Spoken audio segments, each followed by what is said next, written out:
Մայրաքաղաքում բնակարանների վարձակալության գները վերջին ամիսներին աճել են մոտ 30%, ինչը երևանյան ռիելթորների պայմանավորված է նոր ժամանողների հոսքով։ Մասնագետները նշում են, թե այժմ դիմողների մեծ մասը շուրջ 80%-ը վերջերս տեղափոխվածներ կամ տեղափոխվելու պատրաստվողներ են։ Ռուսաստանում անկախ լրատվամիջոց համարվող Վիորսկայի փոխանցմամբ էլ Հայաստանում կտրուկ աճել է ռուսաստանցիների հետաքրքրությունը բնակարանների նկատմամբ եւ իրավիճակը հիշեցնում է 2022 թվականը։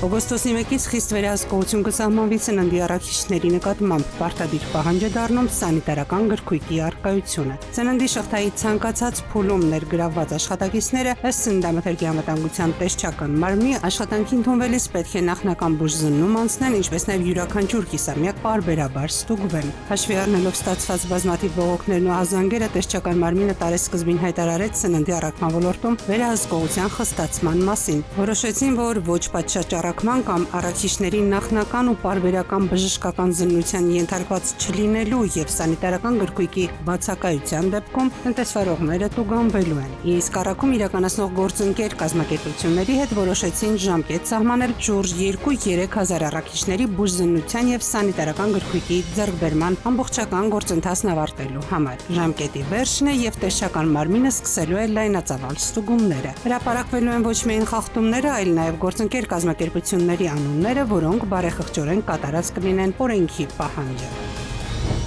Այս տարվա ռոռոկման սեզոնում Սևանալճից ջրառի ծավալը պատմական նվազագույնին է հասել, որը վերջին 65 տարվա նույն ժամանակահատվածի ամենացածր ցուցանիշն է։ Այս մասին գրել է հիդրոթերապևտաբանության եւ մոնիտորինգի կենտրոնի տնօրենը։ 2026 թվականի հուլիսի 27-ի դրությամբ Սևանալճից ռոռոկման նպատակով բաց է թողնվել ընդամենը 14,189 միլիոն խորանարդ մետր ջուր, ինչը 1961 թվականից ի վեր նույն ժամանակահատվածի ամենացածր ցուցանիշն է, գրել է Լևոն Ազիզյանը։ Գլխավոր դատախազությունը ընթացք է տվել վարչապետի տիկին Աննա Հակոբյանի հրապարակմանը, ըստ որին նա իր կյանքին ուղղված սպառնալիքներ է ստանում։ Ավելի վաղ լրատվամիջոցներում տեղեկություն եղավ, որ Աննա Հակոբյանը պնդում է, թե իր կյանքին ուղղված սպառնալիքները սկսել է ստանալ ընտանեկան բռնության թեմայի մասին խոսելուց հետո։ Հակակոռուպցիոն դատարանում սկսվել է Երևանի քաղաքապետի խորհրդական Կամո Արեյանի վերաբերյալ քրեական գործի քննությունը։ Դատալեքս դատական տեղեկատվական համակարգում կարդում ենք, որ Արեյանին մեղադրանք է առաջադրվել պաշտոնեական լիազորությունների չարաշահման եւ հասարակության ու պետության օրինական շահերին հասցրած վնասների համար։ Հիշեցնեմ, դատախազությունը Կամո Արեյանի նկատմամբ հանրային քրեական հետապնդում հարուցեց հուլիսի 21-ին։ Իսկ նույն քրեական վարույթի շրջանակում դատախազը 2026 թվականի ապրիլի 23-ին հանրային քրեական հետապնդում էր հարուցել նաեւ Երևանի նախկին քաղաքապետ Երվանդ Զախարյանի նկատմամբ պաշտոնեական լիազորությունների չարաշահում, որն անզգուշությամբ առաջացրել է ծանր հետևանքներ հոդվածով։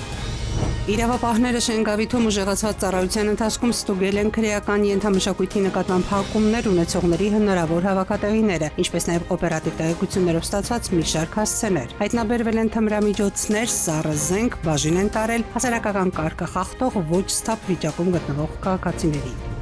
Վանաձորի բուլղարական թաղամասի երկրորդ ավանի վագոն տնակներից մեկի մոտ հայտնաբերվել է 6 տարեկան աղջկա մարմին։ Դեպքի առթիվ նախաձեռնվել է քրեական վարույթ, նշանակվել է երեխայի դիակի դատաբժշկական փորձաքննություն, կատարվում է նախաքննություն։ Ֆոտոլրագրող Շամշյանի տեղեկություններով աղջկան հայտնաբերել է քույրը։ Տիրանուշ Մուրադյան, ժամը լրատվական։